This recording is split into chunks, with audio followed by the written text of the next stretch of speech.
Julius.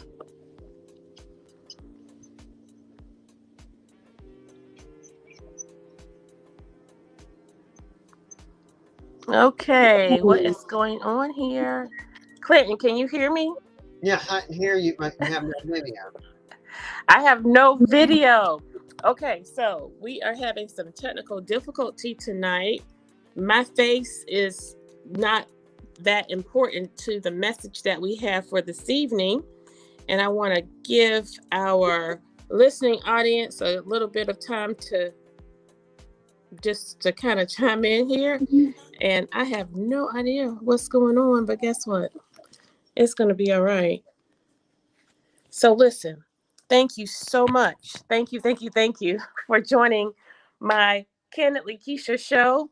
As quirky as we are right now, this is really weird, but Clinton, Cowart, tell Thank us you for having who. me. Yes. Listen, I heard your story and I was so moved. I connected and met you during the campaign, the last time you ran for this post. Yeah. And I found you to be a refreshing voice of people who chart their course for politics. Refreshing because you came from a place of authenticity and you were very transparent and essentially had the track record to back up what your platform was. And so, with that, I want to first give you an opportunity to just tell us a little bit about yourself and then your platform. And let's tell our listening audience this new rule that has been introduced by the Secretary of State that affects your candidacy and your ability to run for this post and how people can help you. Because at the end of the day, Democrat, Republican, or Libertarian, we are all Americans. And as Americans, we have certain inalienable rights that afford us opportunities consistent with a right to run for office and a right to vote. And when we see those pieces being stripped away, we can't sit by the sidelines and say, well, it's happening to him, not me, without taking a stand, speaking up and speaking out, and at least using platforms like this to let people know what is going on. You today, and it could be us tomorrow. So, Clinton. Well, I'm a Savannah native. I grew up for the first 5 years of my life in and out of hospitals and clinics. I grew up around East 56th Street, across from Myers Middle School.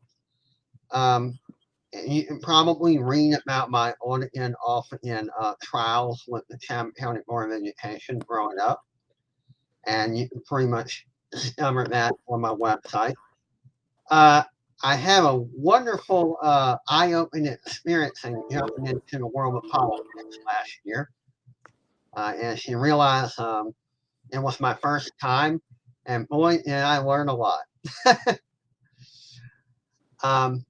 We were talking about choice, and one thing that people don't realize is how limited their options are, depending on the state that they're in. After a little bit of research myself, I discovered that this law that's now being encroached upon me and the Libertarian Party started in the 50s. And it was attached to, I guess, halt or stop communism. They wanted to limit it to a two-party venture and make it more difficult for third parties to enter into political forum. So they created the signature requirement. Anyway, the Libertarian Party took this legal action. They won. And when the special election occurred last year, I was not required to have signatures. Just like anyone else, I can register the fee and I can run. It would appear the Secretary of State appealed that ruling. And when after the appeal, the rule went into effect again, requiring that I get 5% of registered voters' signatures from District 165 in order to be allowed to run because I'm a third party. So I've been running like a mad hatter, trying to advertise and recruit people as volunteers to help me on this enormous task. So, Clinton, you stated when you first charted your course for public office, you signed the necessary documents, paid the necessary fees, your name was on the ballot, and that's all it took. But this time around, due to some political maneuvering, and it is your opinion that basically keeps another party down, um, I think what's happening by way of that rule and the direction that our country is moving in doesn't really match, because from where I'm sitting and the people who I talk to on a daily basis, albeit many of them are political and they do ascribe or pledge alliance to a particular party, for the most part, the everyday person, particularly here in my local government, when it comes to our streets being paved, crime, poverty, blight, those things related to what our taxpayer dollars pay for, trash collection, recycling, city services, from A to Z, it doesn't matter, because none of those things are Democrat or Republican or Libertarian, right? And Correct. so, but when we look at our state affiliated offices and our national offices, we do see where this dynamic matters the most, because we are now dealing with issues that are polarizing and that are glaring in terms of how different we are. But at the end of the day, we all want to live in peace and harmony in our community and our country. And so you stated that you went from just checking a few boxes to now having to garner the signature of 25 residents in that particular district. Tell us the barrier of those districts. What section of our community does that district represent? It's pretty much all downtown. It's pretty much in the east, a little bit of the west side, Thunderbolt. And with the redistricting of our district, uh, having current information on which doors to knock on and which doors not to knock on is still behind. We're going by the district data before it was redistricted just last year. As you recall, Ms. Jackson won the office and she participated on the redistricting of 165. But I think pretty much our addresses and our data is somewhat, majority wise accurate. And how can I put it? It's a big task for a resident to come up with 2,500 to 3,000 signatures just to be allowed on the ballot. And whether you're Democrat or Republican, I think all people want a choice. Whether they vote for me or someone else, people more than anything in this state want options. And what I think is occurring is they want to change the playing field and pretty much make it where no one has an equal opportunity. But they want to give the illusion of a fair play, but without representing a fair election.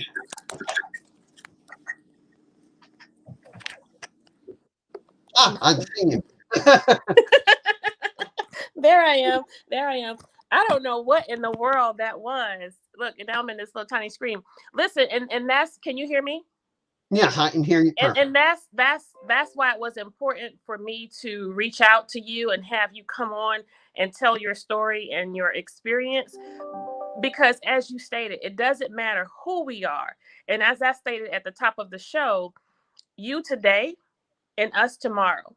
There is Yeah, nothing really that will preclude someone from waking up with a bright idea and say, Republicans, if you want to vote, you have to get so many votes in your district. Democrats, if you want to vote, if you want to run for this office, I'm sorry, you have to have so many signatures. And then to go so far as to make it convoluted. Now, I know you, Clinton. I know you. I'm not a libertarian, right? But correct. I'm going to look for people to sign that document, because that's how much I care about justice and fairness. It is unjust for this to be put on anyone And so I want to make mention of how convoluted and difficult this process is for you, because on that form that they want the residents in that area to sign, and I would venture to say, if I'm correct, Clinton, did 2,500 people even vote in the last election? I don't think so, but they claim that that's how many votes were. So what? It's just ridiculous. So I just want to say, they've asked you to get the name of the person, their address, and their date of birth. Correct. And they have to put the county and the present day you're collecting the signature. Here's what I want to elaborate to people. We're not allowed to do this electronically. We can't do it over the internet. It has to be handwritten. The signature has to be, pardon me, they have to print their name, place their signature below that, date of birth, address, county, and the present date that they are signing. And it has to all be handwritten. And so now you see the deliberate nature of making this very, very difficult to achieve, because one, we're still in the pandemic, right? And Yeah, so how many people you have to approach as a perfect stranger, and you're in their face and you're saying, I'm running for this post and can you sign here? And then you ask for my date of birth. That's going to make me very, very suspicious, right? well, And yeah, people are afraid when me or one of my members of my team come up to the door. They're already terrified because of the fear, pardon my vulgarity, the fear porn that's been put out, and the fact that the mandates keep on being extended more and more and more. They're already afraid to open the door, and there I am asking for their signature and all this information when they're terrified just to open the door and go outside, thanks to local officials. And right. what really irritates me, and I fought against the mandates, and here we are. I witnessed at one of the meetings of the Senate Council, they just keep on extending it over and over when they can't even live by their own rules. I mean, even you elaborated to the fact that in a public venue, they weren't wearing a mask themselves, but yet they want to demand that everyone else wear a mask and go through these ridiculous procedures. Well, and to that point, I am for keeping our community safe and incorporating all COVID protocols that people feel comfortable with, Yeah, and those protocols that make others feel safe as well. But what I am not for is politicizing COVID and using this pandemic as a whipping post and a fear tactic for our community, when our local government, the way we do business, the operations and the facilities we have, we don't live by those same mandates, and no one is held accountable for it. But when we are putting the public in position to pit one group against another, here again, we are not being good leaders when it comes to demonstrating that level of decision making. We just have to be smarter about it. So I'm hopeful that as we correct. go and grow through these processes, people will begin to exercise good judgment and do what's best for them and their families. But Clinton, before you go, I want you to tell my audience how they can connect with you, and how they, if they live in that particular district, um, how they can sign that document. All right. Well, if you want to volunteer and help me collect signatures in District 165, you can contact me through Cowart for 165 at gmail.com. That's COWARTFOR 165 at gmail.com. You can contact my team. We can make arrangements. And if you see us approach your door, you don't have to come outside. You can just take my, tablet or whatever I'm holding, take it through the door, sign it, all the information that's pertinent, and hand it to me. We'll keep our distance. We do not wish to endanger anybody. Right. And if you see me walking through your neighborhood, that's what we're doing. You don't have to vote for me. I want to make this clear. This is just so I can get on the ballot. You vote for whoever you think is best for the job. I want to make it clear to people that this is for options, this is for ballot access, so everyone can have a fair equal election, equal opportunity is what we're all fighting for. Right. And listen, Clinton, it does my heart good to extend my platform to you this evening. As I stated in my post, all votes matter. Voting Yeah. lives matter. And we are different, but at the end of the day, we're still the same. We are Americans. And as such, we have to fight for those rights that have been afforded us. Um, I want you to, at some juncture during the show, put in the chat your website, how people can donate, and how they can sign that petition. Just for that, what it's not even called a petition. What is it called? Oh, well, we're calling it a petition. Let's just Okay. for signatures. We're calling it a petition anyway. Okay. So what they can do is contact us by email. I'm gonna put it in the chat. And if they want to volunteer, we'll tell them when and where to meet. We'll give them a list of addresses. We go in teams of two usually. Hmm. And if they just want to sign, be on the lookout for us. And if they can check our website and our Facebook connections, they can find out if we ever open a booth or a table somewhere to come up and sign. Now, of course, if you're not a registered voter and you don't live in District 165, you don't have to do this. We can only collect signatures of registered voters in 165. Okay. Well, listen, thank you so much for joining me tonight. Put more information or as much information as you can to let people know how they can support you and join this effort. And if there are any businesses in the district and you're willing to extend the front part of your business to Clinton and his team and a table to let them collect signatures, please do that. Um, Clinton, my friend, best wishes to you. I hate what's happening, but uh, just don't Well, give up. it's not the first time it's happened to me. I dealt with this with the Board of Education. They Mm. always try to stop you from having an equal voice. You Well, can't- and we dealt with that here on council. Upon our arrival, it was acknowledged that our representation would interrupt more than $1 billion in business in Savannah. So we had to be stopped because a few of us came in progressive and aggressive, seeking to stick with those pieces that would be against status quo government, as well as those backdoor deals and under the table deals. And in we short order, in short order, as we started work that resisted decision making that was not consistent with what the electorate did in 2019 when they returned the greatest indictment in electoral history, not only here in Savannah, but I would say in our state, and voted nearly an entire council out and a new one in.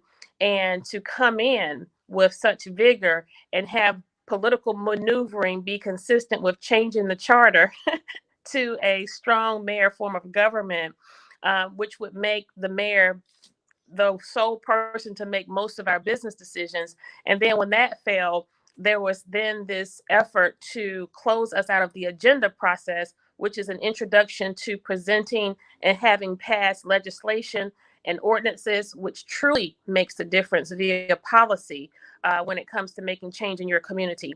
And when that change was changed to 5 members of council having to consent to having an item see the light of day on the agenda, that's essentially what this is kind of mimics. You know, you're contributing to voter suppression. So Once we improve ballot access and once we start making a change and getting rid of the status quo, and I mhm. think the best way to get rid of status quo is transparency. You and I agree with that. The taxpayers have a right to know where their money goes. That's right. What once they see where their money is going, you and I and many others, our voices will be heard. Right. Well, listen, I'm excited for your future. I'm hopeful for you as well. In the interim, Clinton, don't give up. Stay in the fight. Don't give up.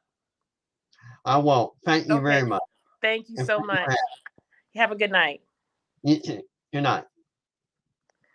Listen, Savannah. Savannah, we are here on a Monday night, the night of love. Oh my goodness. And you're here on Kandily Kesha.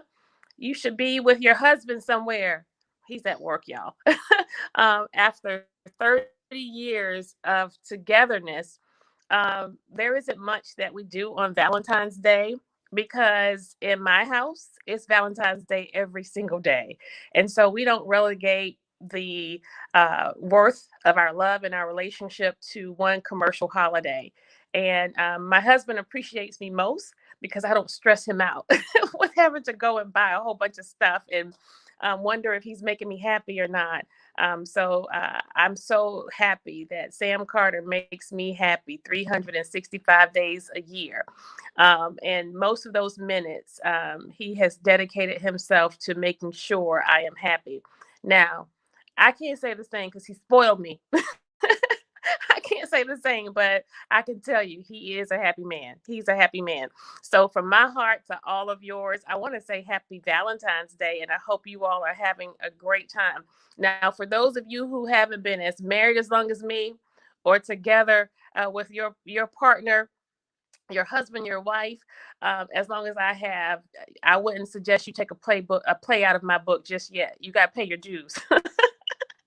So go get the candy and the flowers and the card and all of that good stuff. But it's those simple pleasures that really make the difference that we engage in every single day. It shouldn't take a holiday for us to demonstrate love and make your partner feel as if they are worthy and worthwhile. So with that, I don't know if my other guest is with me or not, but we can bring in Dr. Lester Jackson whenever he wants to come in, Mr. Producer. I don't know if he's in the waiting room or not, but just cue me and let me know. I'm having some technical difficulty here tonight, guys. But listen, we wanted to just come on this evening and make good of my Monday night with the citizens of Savannah and to let you know that the good news is the bad news is wrong. There was a lot of hoopla and a lot of uh, rumors circling around that I was put out of office. I was not put out of office. A group of individuals who have snatched power on our council conjured up a bogus reason to vote me out of a chair position that they actually put me in. Like 8 of them voted me in as chair. It was a unanimous vote. Just 2 years ago. And so we want to help our citizens recognize that we cannot control the madness of the media and their motives where silencing the most relevant voice on council is concerned. I came to City Hall with a goal in mind, and that goal was to do what I set out to do. And that was to advocate for the citizens of Savannah, particularly those who are most marginalized and underrepresented. It was to educate. And it doesn't mean that our citizens didn't know or were not knowledgeable, but educate meaning that I was going to show you and tell you and let you hear exactly what I see and hear at City Hall. I was going to bring local government to the people. I was going to break it down to the most common of narratives to where a third grader could understand what we are going through and dealing with. But most importantly, I was also going to inspire you to engage and become a part of the political process. Make yourself ready and available for where those tax dollars are concerned. And finally, we were going to be accessible. And what does that accessibility mean and look like? Well, it means that I was going to serve and be with you beyond Bay Street. That means I'm going to be at your neighborhoods, attend the various programs and events, particularly our neighborhood association meetings. I just attended like 3 of them today. We had Colonial Village, we had Carver Village, and we had Poplar Place. Those were all neighborhood association meetings that were scheduled for tonight. And the presidents of those neighborhood associations are so dedicated in hosting these monthly meetings where we are able to come together with our law enforcement, with our fire department, our code compliance, as well as our community services divisions, and let you know how they are being responsive to you and how we can better serve you. We also appreciate the fact that some of our neighborhood associations, particularly Wilshire. They are really good about celebrating and highlighting those things that are favorable and positive coming out of the neighborhoods. We don't always want to be a negative Nelly. So celebrating the yard of the month or anniversaries and birthdays, and also those moments when they reach out to bereaved families in their neighborhoods. Savannah is filled with a blended mix of very dedicated people to our community. And what I, as your Alderwoman at large for Post 1, have been doing and will continue to do in conjunction with my bid for mayor of the city of Savannah in 2023, we want to make sure that we are creating a culture here in Savannah where the people who visit here, tour here, and work here are not treated better than the people who live here and pay taxes here. We want you to be able to enjoy the freedoms and have all the opportunities of those who we have coming into our city every day. And what does that look like? Well, it looks like what we are experiencing by way of forced displacement. Just today, we received a call from a resident over at Savannah Cottages that's off of B Road. It backs up to the Truman Parkway. Nearly 200 residents in a few short months will be displaced from that neighborhood because upon finalization of renovations, they no longer will be taking subsidies to include Section 8 and those vouchers offered by Union Mission. That is a travesty in our community. We already have hundreds of people who are holding Section 8 vouchers, and they have not been able to use those vouchers because landlords are refusing to rent to them. There is a deliberate intent. There is a plan, and that plan does not include all Savannians. And I don't just mean Black people. This is about the working class. It's no longer an issue in our community where our focus should be solely on racism. My friends, we now have to worry about classism and elitism. It's about economics. There is a deliberate intent to force individuals who are not of a certain income bracket and status out of the city of Savannah. How many of you know people who have migrated to Pooler, Port Wentworth,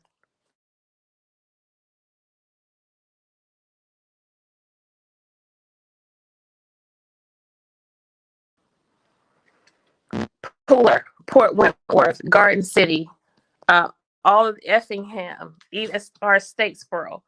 People are having to move out of Savannah simply because they cannot afford to live here unless they are living in a doubled up family situation. Apartments renting for $2,800 a month, 2 bedrooms. The average wage here in Savannah is under $15 an hour. We generate the most money for Georgia, only second to Atlanta. It's time for us to incorporate the necessary policies that are going to keep Savannians in Savannah and make certain that we are returning a rightful share to the people who pay into the system. There's so much more I can say tonight. And if my guest is not here, Mr. Producer, do you want to cue me in or give me some information as to what's going on, sir? With Senator Lester Jackson for Labor Commissioner? I guess not. Well, I would even try to talk to some of y'all, but I can't even see the messages tonight. Let's see. Not here yet. Do we have his status? I don't want to keep my good people all night.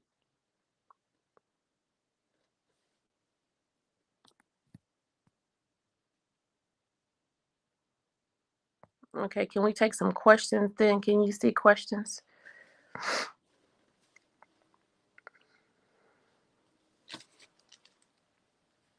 Any questions? Let's see. They're having a hard time communicating with me, y'all. I know you do. I know you do, little Betty. Thank you for all your support. We really appreciate you. Yes, ballot access is very important. And yes, sir, Mr. Fagan, I promise you, I will be a mayor for all people. I haven't failed you yet, my friend. Um, and we just want to say, as of late, I've received a handful of calls of support and folks checking in on me and wondering what's going on and what's happening. And what we want to tell you is to not get caught up too terribly much in those things related to sensationalism, and to fact check. I'm still having to challenge some of our news directors as well as editors and chiefs of our local newspaper, to encourage them to get it right, right? And so we are hopeful that they will pretty soon be recognizing their work and following up with an apology. I don't really need it. I just need them to make it right. As we go forth, what we do want to acknowledge is that for those of you who see and watch what's happening, and you find it problematic, I want you to do two things. I want you to check where you are getting your information, right? One question is, did you hear it on the news? Did you see it in the paper? And if your answer is yes, that's probably why you have the opinion you do if you don't understand it or agree with it. But if you tell me you've watched the city council meeting and subsequent to whatever they have accused me of doing or saying, um, yes, the 10-second sound bites, they get you every time.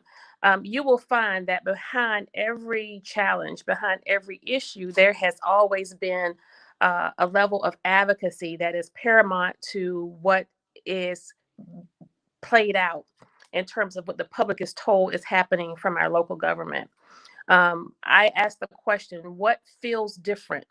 What feels different in our city? What feels different in our everyday life from the previous administration to this administration? I'll tell you what feels different. What feels different is a community who have experienced forced displacement. I'll tell you what feels different. A community where 50 businesses allocated CARES Act relief, only two of them were African American. I'll tell you what feels different. On the watch of a majority African American council, we've had more African Americans die via gun violence on the streets of Savannah. That feels different. All of that is different from the previous administration. In addition, the level of spending and waste that we have experienced is probably equitable. We're probably neck and neck with the level of thievery and waste that's going on in our local government, but I can't do much for all of that. But tell you about it, right? And so then you see where there is a deliberate intent to sully me and discredit me and make me look like this deranged, angry Black woman, so that when I actually say something out loud or tell the truth, you will reject that based on the picture they have painted of me.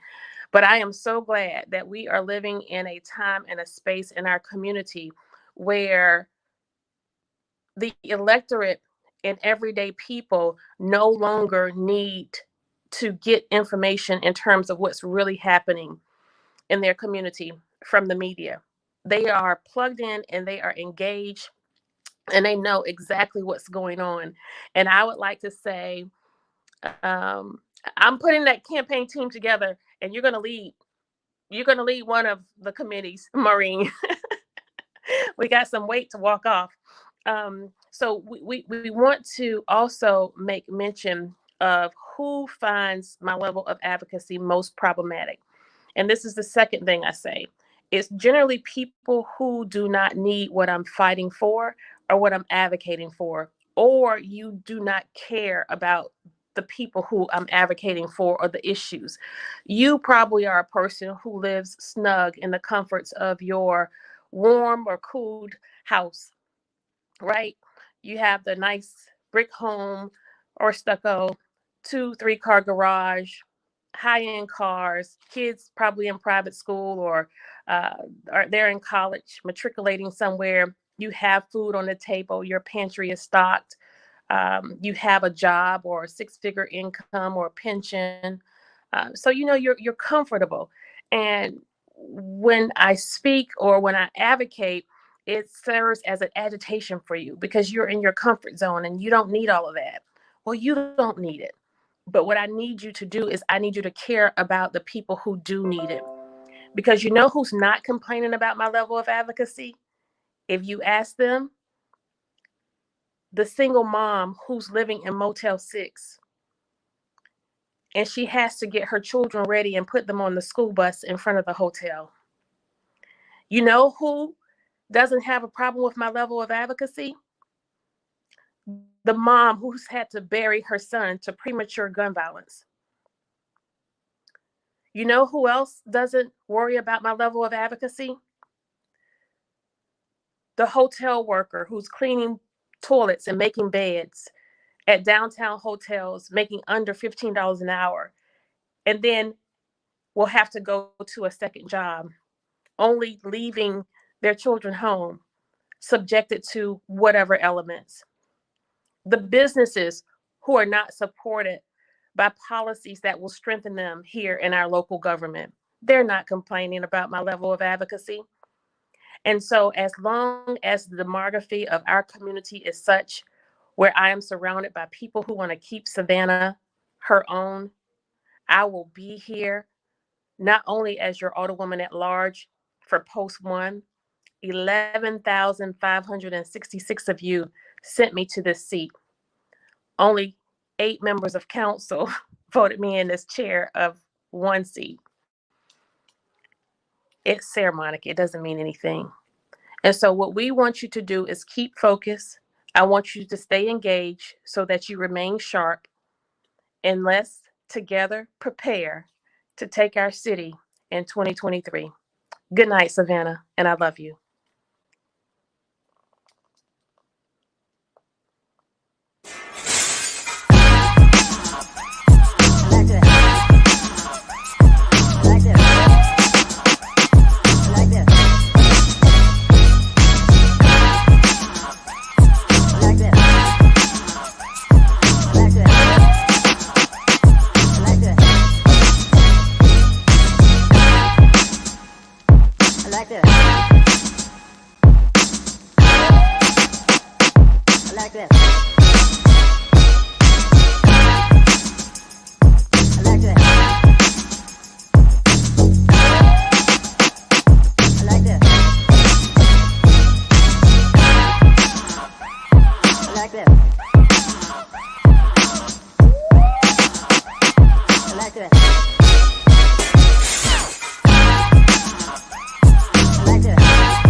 like this.